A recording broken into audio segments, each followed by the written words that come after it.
everybody. Welcome to the Healthy SBC Podcast. I'm your host, Jeremy Sutton. I'm here with my good friend Ross today, and we're going to be talking about counseling and his role here at Clint Davis Counseling and what he does. So I'm just going to ask him to introduce himself and tell you what he does. Hey, I'm Ross Githens. I'm an addiction counselor, marriage counselor. I think I started in Shreveport in 2007. I got my degree from Louisiana College. I got my master's at a seminary, actually, in Fort Worth, Southwestern Baptist Theological Seminary. And I love addiction. I'm a recovering addict, so I really have a heart for addicts and a heart for people that struggle with addiction, because there is hope. There is, we say it's a curable disease. But I have a passion for getting to know men and women and helping them figure out what is happening. Do they meet the criteria for addiction? How has this affected their marriage? I made jokes in like 2010 or 2012 that I wanted to diversify and get away from addicts. And so every couple that came to me was still an addict. And I was like, okay, like, I get it. Like, there's something God is doing of who I work with, who likes me. Because I definitely have a very direct approach. Other counselors are probably a lot softer and a lot more loving is probably a nice way to put it. Yeah. And I want to be nice to people. I don't want to be harsh to them. But I definitely respond when people are blunt to me and who are very confrontational to me of like, hey, you're being a jerk, or hey, you're being selfish, or you need to work on this. And that's the style I enjoy, and that's probably the style I give. So the people that love me want that confrontation or looking for that direct advice, even if it hurts your feelings. Yeah, I love that. I actually told somebody yesterday that exact thing about you. I said, I love Ross because he has brutal honesty and I don't have to worry what he thinks. And so that's, to me, I respond well to that. Mm-hmm. I don't want to be sugar-coated. Because there's enough sugar-coating in our world. So I love that about you. What do you think has been the hardest thing about counseling other people? Oh, man. I think the hardest part for counseling is that when people show up to counseling, we assume they want to be healed, that they want to change. Right. And so sometimes you have to get into the motives of why people actually came. So I used to work at Samaritan Counseling Center, which I just closed, by the way, March 1st. So it's so sad to lose a community counseling center in the area.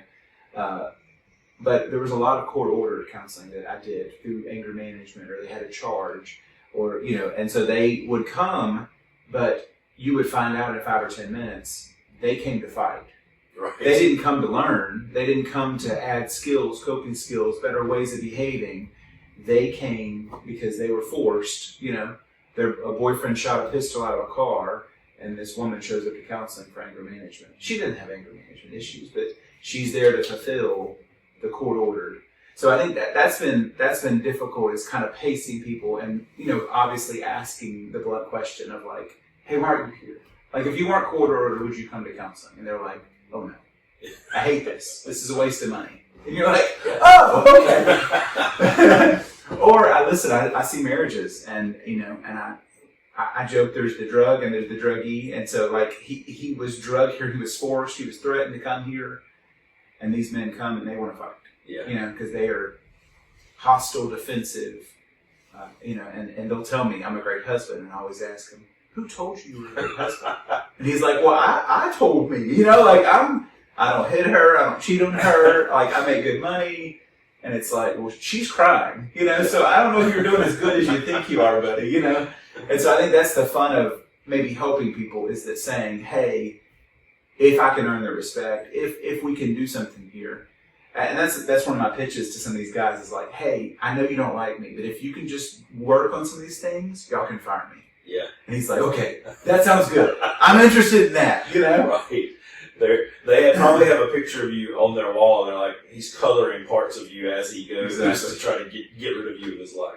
Yeah. Oh, man, I love that. It's funny you say, like, people are drug here and there's a druggie, but in physical therapy, I've had people for 15 years say, the doctor said I had to come here because the insurance wouldn't pay for surgery. Yep. Those are always the worst people because they've already been told by their doctor it's not going to it's not going to help. Yep. And they think they're just checking a box. And my challenge used to be as a younger therapist to try to convince them that this can help. And then at some point I said, I don't care, let's not convince them. And then now I've gotten back to the let's convince them part. because I think we can save a lot of money, time, and pain without going to surgery. Absolutely. But yeah, and there's a balance there, because there are people who are winnable, but I agree with you. In immaturity, there's that I want to be liked, I want to be, welcomed, I want to be respected. Everyone has that. Sure. I joke we make jails for people that don't care, right, about what people think. So we all have some of that. Yeah. But I do like, if you want to, because I've had clients threaten that. Well, I just need to fire you, and I'd be, panic because there's my income, there's my business, and I think that to me, God has taught me that the people that love me are going to love me no matter what. Yes. And the people that hate me are probably going to hate me no matter what. Yeah. And so if I've offered to fire myself, that has changed the dynamic of the session. Yeah. Because maybe we should reschedule. Maybe we don't need to do this again. And that kind of spins it like, you're not just trying to keep me or get me to come back to take my money. Yeah. No, I love that because I've done that with people as well. Because as a therapist, I had somebody tell me before, you'll be out of school for 3 years before you feel like you're not going to kill everybody. It's good. And it really was the truth. And it really, around that 3rd year mark, Yep. I felt confident in talking to doctors and whoever. And now I have a client right now that I'm seeing, and she was like, I either need a brace or I need to see you more. And I was like, well, seeing you more is going to cost more than getting the brace. And I honestly feel like the brace will help you more. But I gave her the option. I was like, which one do you think? And she was like, no, I think the brace too. Because I wasn't afraid of being fired, like you said. Like, it's because what you said, people that value you are going to value you. People that don't value you aren't, no matter what you do for them. No matter what. So, And I did quit seeing teenagers. I'll be honest, as I've gotten older, I'm 45 now. So when I started and I was 28, 29, obviously I related more to college kids, related more to high school. What's the stat? 15 plus or minus your age. So at 30 years old, right, I relate to a 15-year-old to a 45-year-old. yeah. And then now at 45, right, my span is 30 to 60, Yes. right? And so I naturally have kind of phased out kids. And if I'm honest, it's probably not my gift. It's hard for me to turn that attitude, turn that kid that was offered brand new shoes to come see me, which I had that happen. But still, it's just such a long hour because he just stares at me and he's like, ask your questions, like he just hates being around me. And once again, I don't want to sound like a sensitive counselor, but I don't want to spend time with people that hate counseling. And so there are people that, we have several men here in this office that really have a passion for teenagers and really have a gift at playing video games and relating and really getting through to some of these kids. But I think that's probably the evolution of a career, is that you kind of learn, this is my people. These are the people I love seeing that I would see for free. Yeah. And these are people that I don't know if there's enough money to see. Because it's just such, because when we kind of joke about the clock is that I have to watch the clock because I do love my job. And so time flies and 45 minutes in a blink and I'm almost at the end of the session. Where if it's a beating, I look at the clock and it's 10 minutes in and I'm like, oh my gosh, this is going to be bad. We should not have done this. Yes. No, I get it because I've been there too. I mean, physical therapy is usually an hour session with most people, and sometimes that hour flies by, and sometimes it feels like you were walking up Mount Everest backwards. It's miserable. Yeah. And I love that because it's important to know who you best serve. We're both believers, and I feel like I was called to serve seniors, and I love treating people over 50. Now I can treat younger people, and I do enjoy treating people my age, younger. I'm not a kids person. I want to play with kids. I don't want to treat them. Right. And in PT school, I wanted to be a pediatric therapist until I treated a 9-year-old one time, my first rotation, and after 5 minutes, I took him back to his dad one day, and he's like, what's wrong? I was like, therapy's over. I can't get him to do anything. Yeah. Obviously I have kids now and I can handle them better, but I don't want to. Yeah.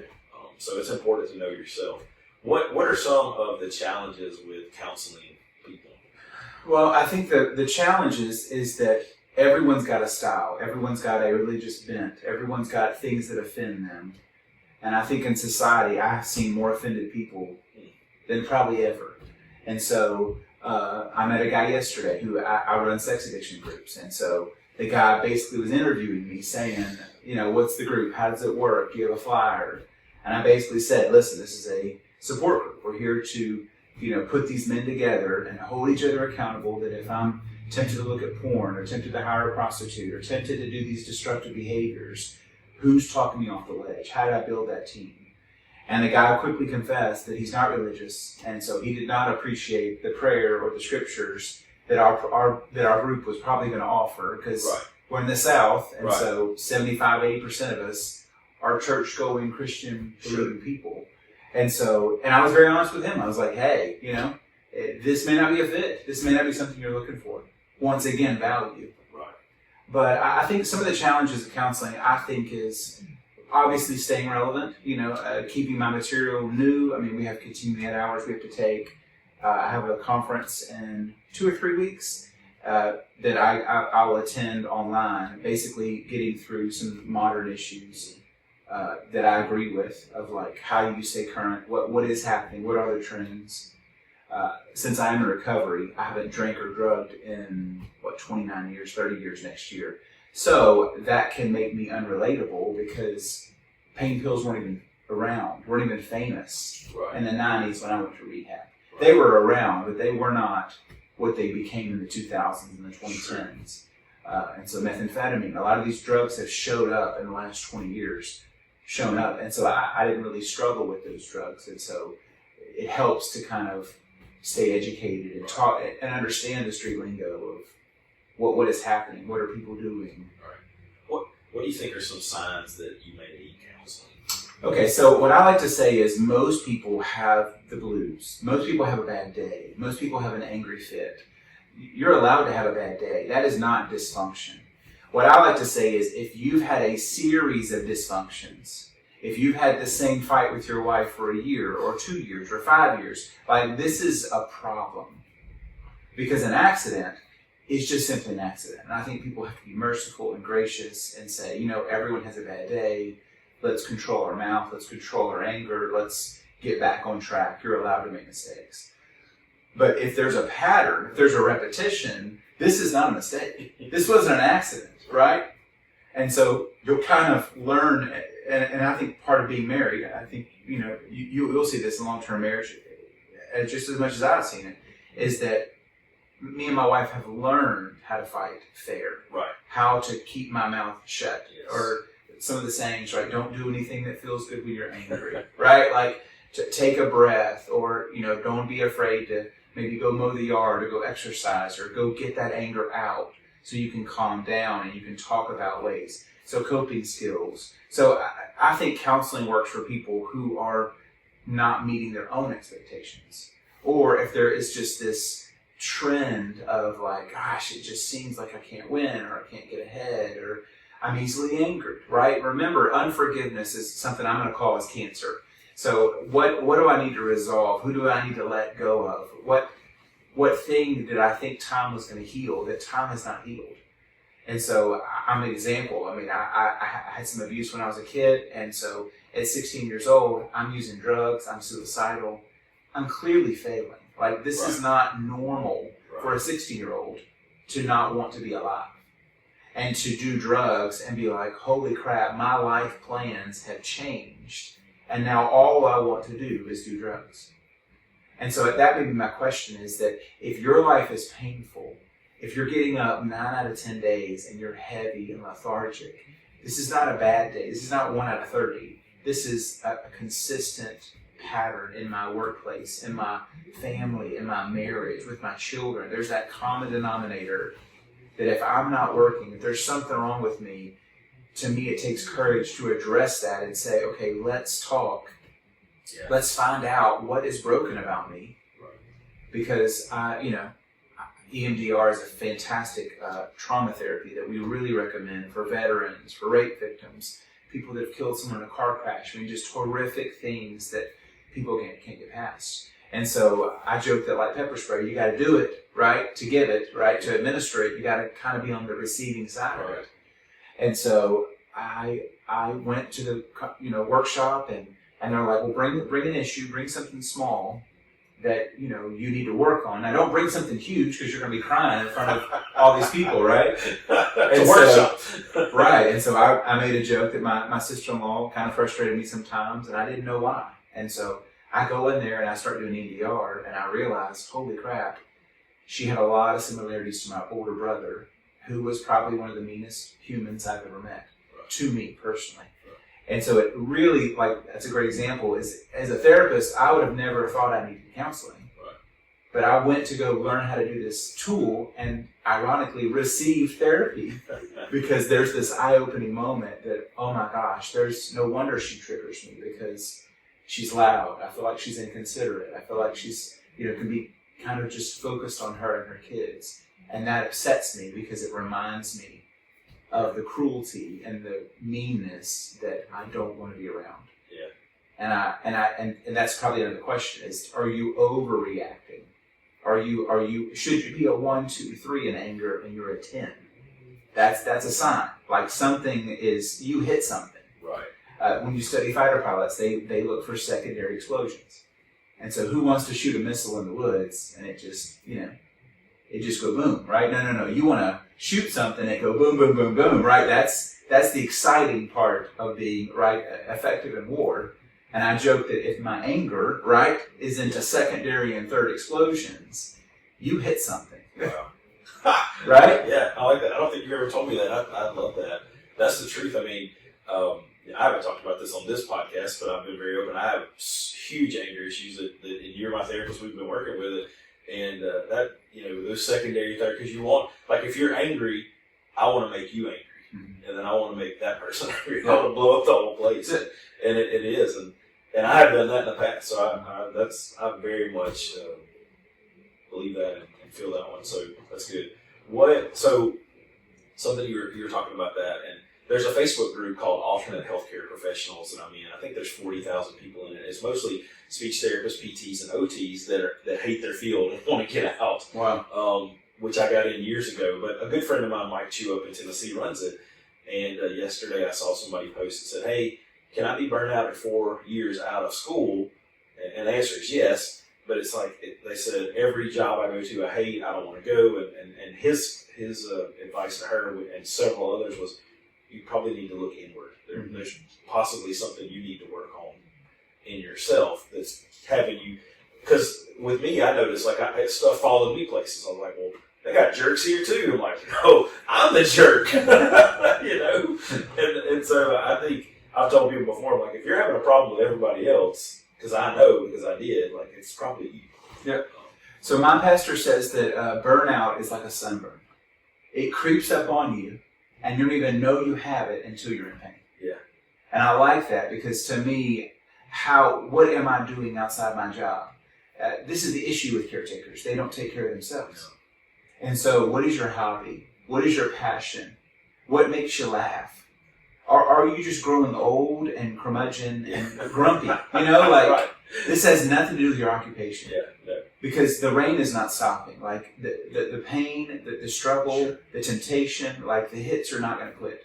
And I think that's where I want, and this is what I've been working on, is I want to take care of myself and have a hobby outside of therapy. So do I love being a counselor? I do. But if I'm honest, there's a loss, right? I came to work full. Yes. And I'm planning to give of my hope and my joy and my encouragement today. Yes. Because God has richly blessed me. Yeah. And I want to give from that supply, that tank, right? And so if I'm bitter, if I'm angry before I even came to work, right? That speaks to my private life. Yeah. Because like my wife's in Dallas, and so I could have easily, my oldest and my youngest child and my wife were both in Dallas on a trip, and I could have easily moped around the house and felt sorry for myself. Sure. But my 4 o'clock canceled and paid me to go home, and I was like, well, sweet, I get a little vacation.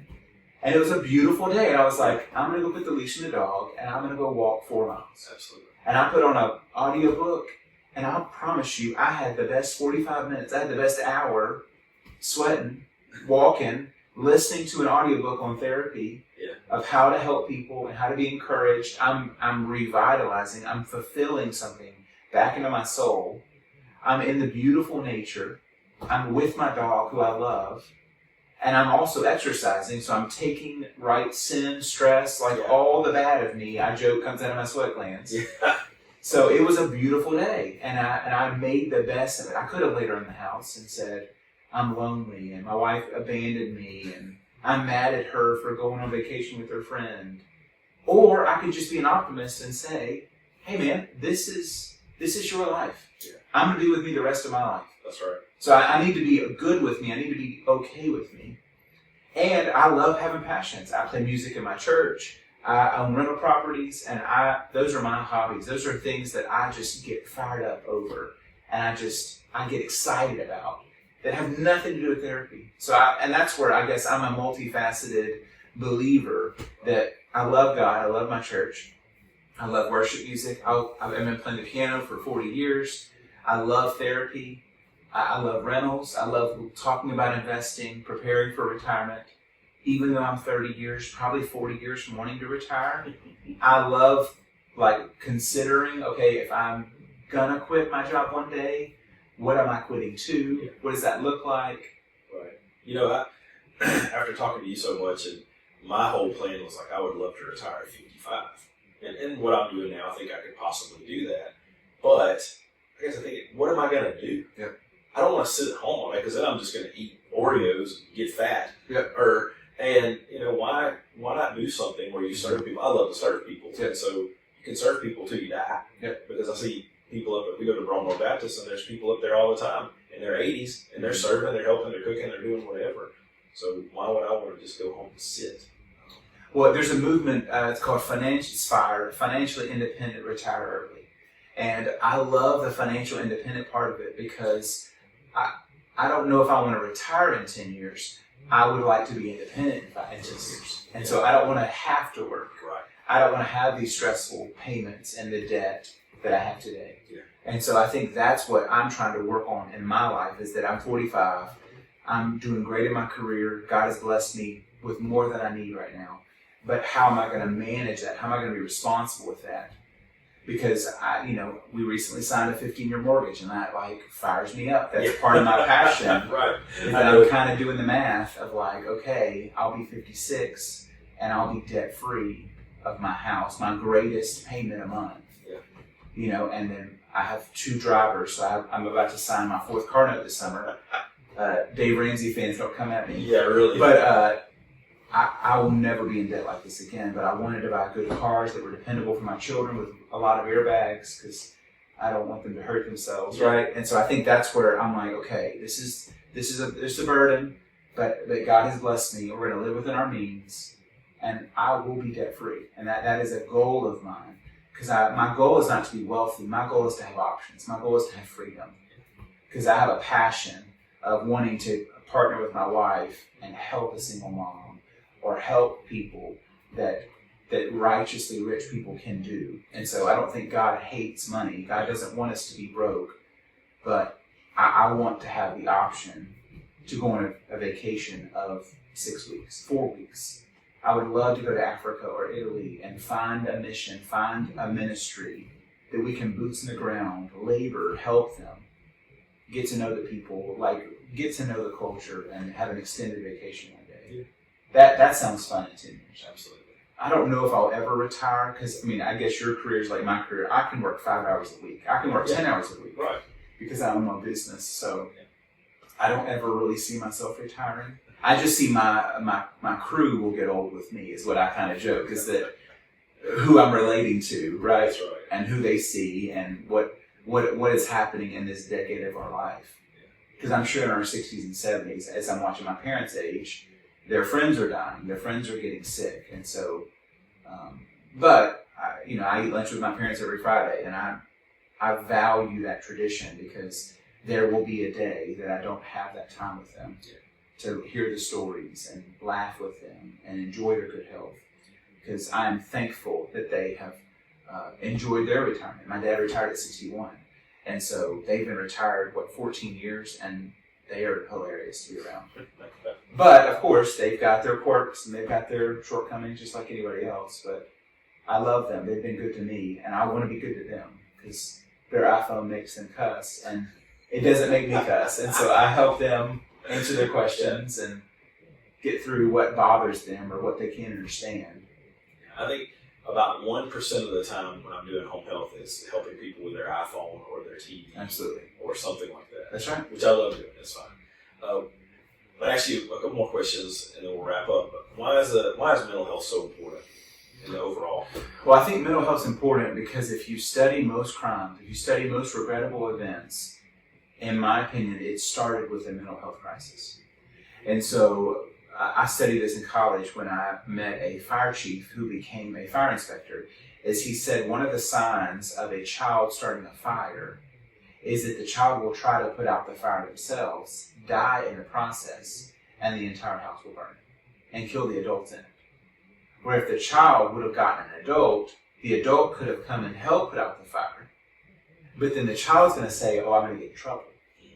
And so I love that analogy. That really stuck with me when I was a kid. Gosh, how many people don't want therapy, don't want to go to a pastor, don't want help because, oh, that would hurt my pride. That would embarrass me.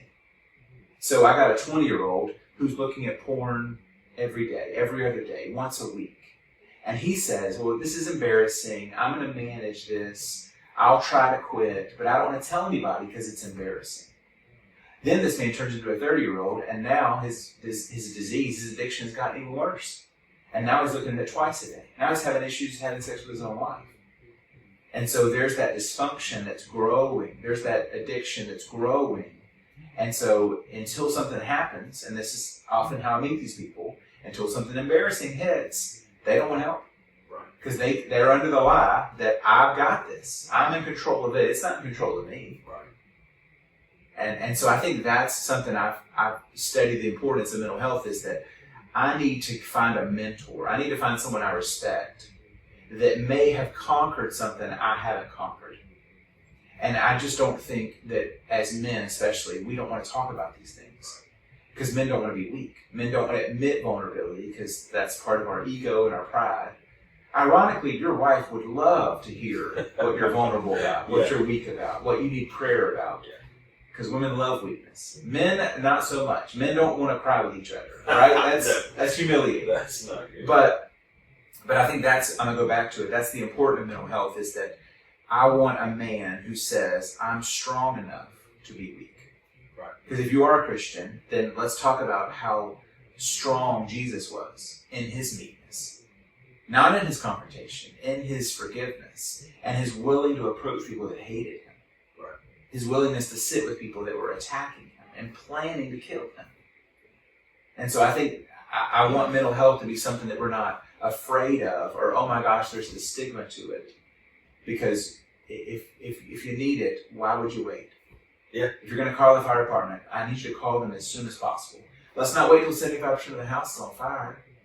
And then the fire department's just going to come watch it burn with you, And we can just talk while we both watch it burn, right? Right.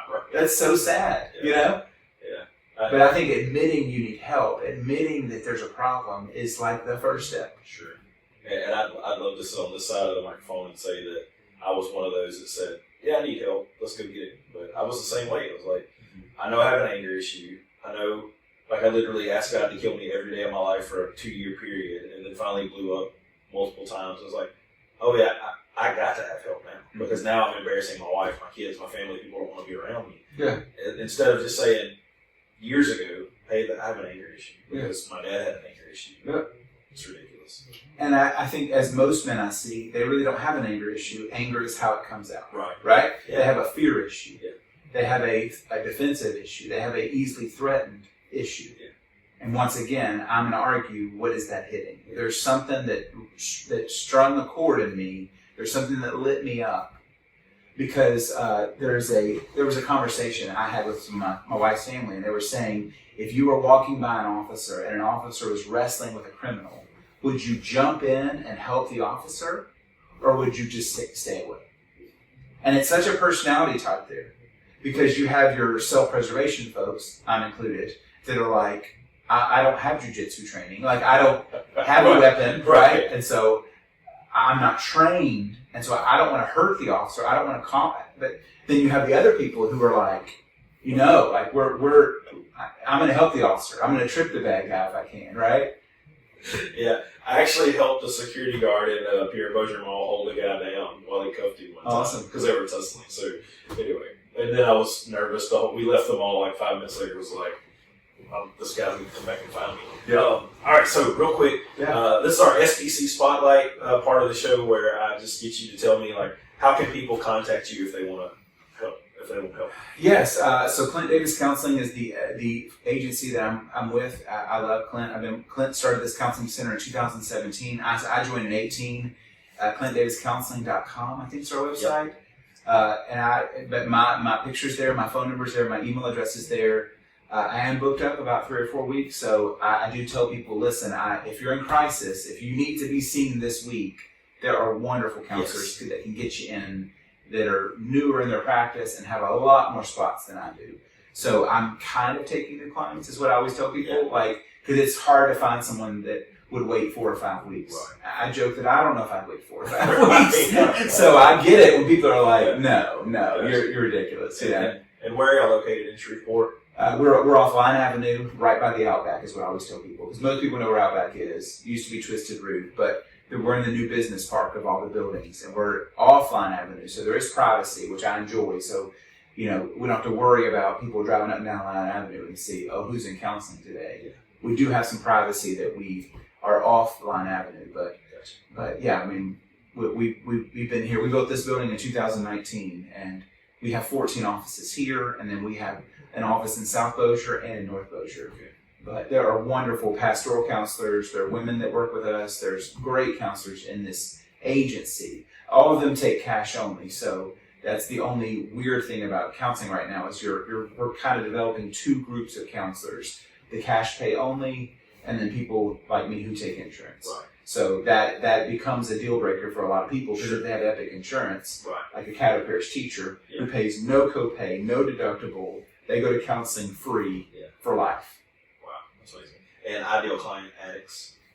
I don't know how about this? I love addicts, but I see all types of people that are not addicts. So I would say I'm down to probably 50-50 now between, because some of the people I see now are in the family of addicts or deal with addicts.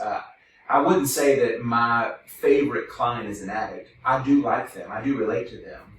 But I see a lot of women with, anxiety issues or parenting issues, or I love couples. I love help. That is a passion of mine. Is I do love marriage because I feel like there are so many quirks and things that come out about us in our marriage, and how I treat my wife, and how I talk to her, and how we parent, and how we do money and sex, and all these things that really come out of marriage. So I do love helping premarital couples. My goodness, I'm shocked at the people who spend money on a wedding but won't spend money on a marriage.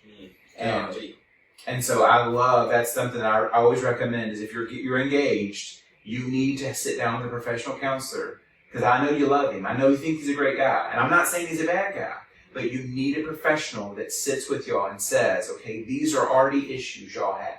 These are already things y'all need to be building in.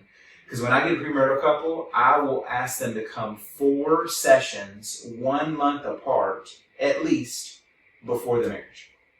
Because what happens is the couple will come to me, and they're a fun couple, because how often does a couple come to counseling and we're in love, Like pick a fight, we dare you, But I have a passion because there are things people don't ask because they're in love, right? He doesn't have bad breath, right? So there's this gleeful honeymoon of things like, how many kids do you want? Are you going to let your mom move in with you? Right? Like there are huge issues. Yeah. You're enrolling in the military. Is she a fan of the military? Is she willing to move with you every 4 years? There are deal breakers. And that's something me and my wife tried to get through was when we were dating, and of course I was a therapist in training, not a normal dude. I'm like, what are your deal breakers? Let's have the difficult conversations. And I appreciate her honesty when she was like, no motorcycles, no military. Those were her deal breakers. Yeah. And then we were able to work through because I wanted a motorcycle, I'm not going to lie to you. But I'm looking at this valuable woman, probably one of the nicest people I've ever been around in my life is my wife. And so it's the thought of losing her for a motorcycle, it's not worth it. Yeah. Or how many kids do we want? Because goodness, how many times have I seen couples that have been married 5 and 10 years, and then she wants 14 kids, and he wants 1 or none. Yeah. And they're in World War III, and it's how did y'all not talk about this? Yeah. How did this not come up? Or do you love Shreveport? Do you hate it here? Can you not wait to flee where both of our parents lived here. So even though we went to Dallas for 4 years, we never changed our cell phones. We always planned to come back because this is my home. I'm not saying Shreveport's the best city in the world, but this is my home. I will die here. Yeah. And I built my business here. So, I mean, it would be a complete disaster for me to pack up my shop and move to Dallas. I would start over, and it would take me 2 to 5 years to build what I've built here. Yeah, I like that. So now it's time for our microphone minute. I give you a minute to talk about whatever you want. Here's what I would want every listener to think about, is that if there's a toxin, if there's something in your body that doesn't belong in your body, what is your body going to do? It's going to make you sick, right? And I think that, to me, unforgiveness, issues with a higher power, your God, find something that is a weakness of yours and work on it. And I think those are the people that, to me, live the best life, because they are willing to confront, they're willing to address. And so if your dad died and you still are mad at him, then that's an issue. And so I'm not saying you got to go see a therapist, but write the man a letter. Man, what are you afraid of? Why can't you confront these things as men?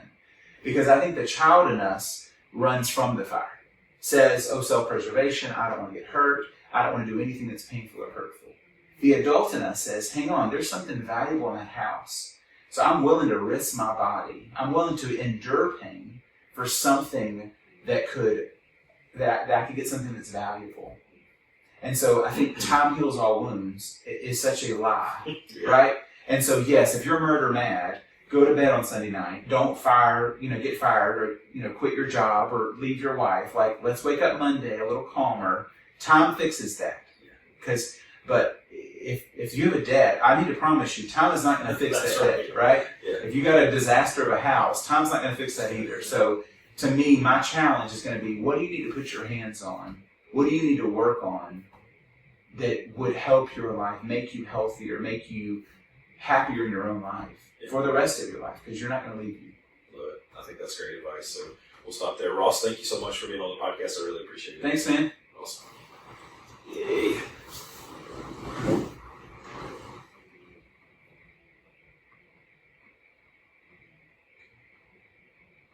It said your app has been disabled. I was like, what? No! Save as.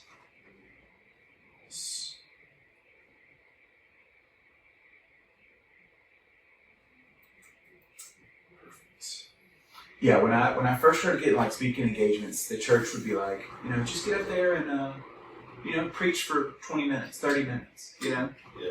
And I was like, I don't know why I hate this. I don't know why this is such a beating. It's like I guess, and then you realize, oh wait, I do talk for a living, but I'm one-on-one. Like, I need a friend. Right. Like, I need someone to bounce it off of, and that's where, a lot of the pastors I do with now, we'll do a Q&A, or we'll get up there and take questions that the